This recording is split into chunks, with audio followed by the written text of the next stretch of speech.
Bugün şehadete yükselmişem ben.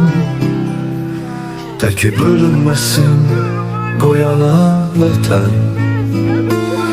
Ruhum sizinlədi, köçürdü bədən. Koymadım düşməni girsin yurduma. Fəxr elə oğullar, ağlama bana. Şəhidlik ən uca zirvədir inan.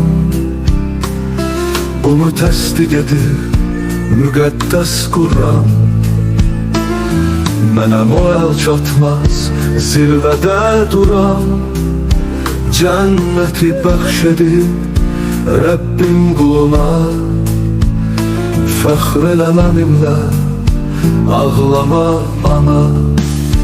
Vətəni canımdan üstün bilmişəm. Xalqım tərəfindən mən sevilmişəm. Türkəm bir ölmüşəm, min dirilmişəm. Qəhrəman deyirlər sənin oğluna.